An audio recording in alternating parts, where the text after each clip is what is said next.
आज आपण उन्हाळ्यासाठी खास असे लाडू बनवणार आहोत। या दिवसामध्ये बऱ्यापैकी आपल्याला थकवा येतो, डोकेदुखी जाणवते, डोळे दुखणं, हाडं दुखण्याचे प्रकारसुद्धा वाढतात। तर त्याच्यासाठी आपण गॅसवर एक कढई ठेवलेली आहे। इथे मी 100 ग्रॅम मखाना घेतलेला आहे। मखाण्यांचं प्रमाण थोडंसं कमी जास्त तुम्ही तुमच्या आवडीप्रमाणे करू शकता। मखाना आहे तो उष्णता कमी करण्याचं कामही करतो, हलका फुलका असतो, पचायला हलका असतो आणि उन्हाळ्यामध्ये मखाण्याचं प्रमाण तुम्ही जास्त प्रमाणात घेऊ शकता। याने अजिबात हीट वाढत नाही। तर हा आपल्याला चांगला क्रिस्पी होईपर्यंत लो टू मीडियम फ्लेमवर भाजून घ्यायचा आहे। तर छान कुरकुरीत आपले मखाणे झालेले आहेत बघा, त्याची छान पावडर तयार होती आहे। हे आपल्याला आता एका भांड्यामध्ये काढून थंड होण्यासाठी ठेवायचे। तर इथे आपण असे ड्रायफ्रूट्स वापरणार आहोत ज्याने हीट कमी होते। तर इथे आपण अर्धी वाटी बदाम घेतलेले आहेत। बदाम खाल्ल्याने काय होतं, हीटचं प्रमाण वाढतं, त्याच्यामुळे प्रमाण आपण इथे कमी घेतलेलं आहे। इथे तुम्ही मिक्स ड्रायफ्रूट्ससुद्धा घेऊ शकता, जसं काजू बदाम। तर उन्हाळ्याच्या दिवसांमध्ये शक्यतो जे ड्रायफ्रूट्स आहेत ते भिजवून खायला हवेत, पण आपण लाडूमध्ये भिजवून टाकू शकत नाही। तर त्याचं प्रमाण आपण कमी इथे ठेवलेलं आहे। आणि जे उन्हाळ्यामध्ये आपल्या शरीरासाठी चांगले आहेत, त्यांनी कमजोरी कमी होईल अशा गोष्टी इथे आपण जास्त प्रमाणात वापरलेल्या आहेत। तर 1 चमचा तुपामध्ये आपल्याला बदाम आहेत ते छान खमंग भाजून घ्यायचे। तर बदाम भाजलेले आहेत ते आपल्याला आता एका ताटामध्ये काढून घ्यायचे थंड होण्यासाठी। तर जे तूप राहिलेलं आहे त्याच्यामध्येच आता आपल्याला फुटाणे टाकायचे। तर इथे 1 वाटीपेक्षाही जास्त मी फुटाणे घेतलेले आहेत, त्याचं साल काढून घेतलेलं आहे।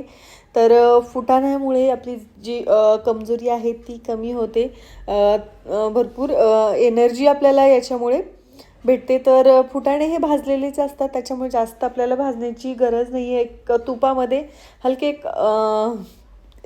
अर्ध्या मिनिटासाठी आपल्याला परतून घ्यायचे। तर फुटाणेही आपले परतले गेलेले आहेत, हे सुद्धा आपल्याला काढून साईडला ठेवायचे आहे। त्याच्यानंतर 1 वाटी आपण किसलेलं खोबरं घेतलेलं आहे, हे सुद्धा आपल्याला छान सोनेरी रंगावर भाजून घ्यायचे। तर खूप जास्त भाजायचं नाही आहे, हलकंसं सोनेरी रंगावर भाजून घ्यायचे। खोबऱ्याने शरीरातली हीट वगैरे काही वाढत नाही, त्याच्यामुळे इथे खोबऱ्याचा तुम्ही लाडूमध्ये वापर करू शकता। खोबरं आपलं छान सोनेरी रंगावर भाजलेलं आहे, ते सुद्धा आपल्याला एका ताटामध्ये आता काढून घ्यायचं आहे। त्याच्यानंतर त्याच कढईमध्ये आपण परत 2 चमचे तूप घातलेलं आहे। तर घरगुती तूप असेल तर तुम्ही जास्त प्रमाणात सुद्धा वापरू शकता। तर इथे मी 1 वाटी नाचणीचं पीठ घेतलेलं आहे। नाचणी तुम्ही थंडीमध्येही खाऊ शकता आणि उन्हाळ्यातही खाऊ शकता। नाचणी ही थंड प्रकृतीची असते, तुम्हाला उन्हाळ्यामध्ये अजिबात याचा त्रास होत नाही। तर तुम्ही याचे लाडू खाल्ले की शरीराला भरपूर एनर्जी भेटते, कॅल्शियम आयर्न भरपूर प्रमाणामध्ये भेटतं। त्याच्यामुळे इथे आपण नाचणीचं पीठ 1 वाटी घेतलेलं आहे। पिठाचं प्रमाण तुम्ही तुमच्या आवडीनुसार वाढवू शकता, मखाण्यांचं कमी आणि नाचणीचं पीठ थोडंसं वाढवू शकता। तुम्हाला किती प्रमाणात लागतं त्याच्यानुसार कमी जास्त करू शकता। तर लो टू मीडियम फ्लेमवर आपल्याला नाचणीचं पीठ आहे ते छान खमंग भाजून घ्यायचे।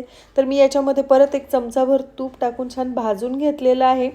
हे पीठ आपल्याला साईडला ठेवून थंड करण्यासाठी ठेवायचं आहे। त्याच्यानंतर आपले मखाणे आहेत ते पूर्णपणे थंड झालेले आहेत। एक मी मिक्सरचं भांडं घेतलेलं आहे, त्याच्यामध्ये थोडे थोडे मखाणे टाकून आपल्याला याची बारीक अशी पावडर तयार करून घ्यायची। ही पावडर मी एका भांड्यामध्ये काढून घेतलेली आहे। त्याचप्रमाणे याच्यामध्ये आपण खोबरं, फुटाणे याची सुद्धा आपल्याला पावडर तयार करून याच्यामध्येच घालायची आहे। तर जी बदामाची पावडर आहे ती सेपरेट करायची, कारण बदामाचे मोठे तुकडे राहू शकता।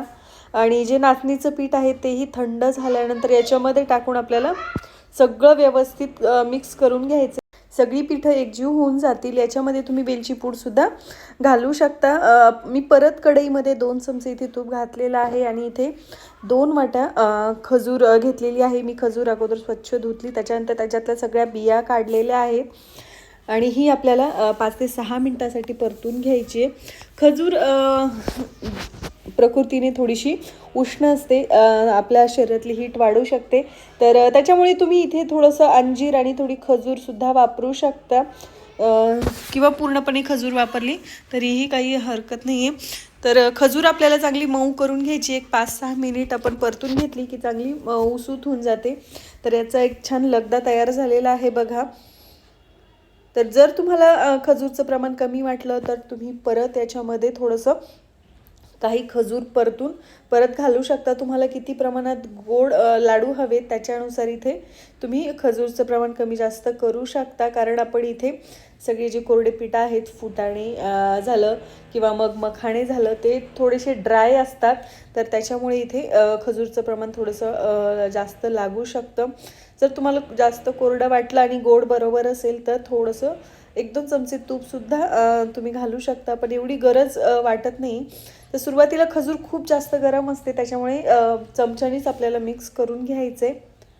चमच्याने मिक्स केल्यानंतर ते हाताने मिक्स करायचे. तर मी एका मोठ्या भांड्यामध्ये काढून घेतलेलं आहे, म्हणजे सगळं व्यवस्थित आपल्याला मिक्स करता येईल. जी खजूर आहे ती पूर्ण पिठामध्ये व्यवस्थित मिक्स होईल. त्याच्यानंतर ज्या साईजचे हवे आपल्याला त्या साईजचे इथे लाडू वळून घ्यायचे आहेत बघा.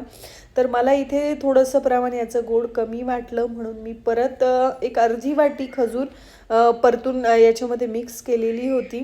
तर मस्त असे आपले लाडू तयार झालेले आहेत बघा. याने भरपूर एनर्जी आपल्याला भेटते, तर थकवा दूर होतो. मस्त असे आपले लाडू तयार झालेले आहेत. हे एकदा बनवून तुम्ही महिनाभरासाठी स्टोर करू शकता आणि चवीलाही खूप टेस्टी लागतात.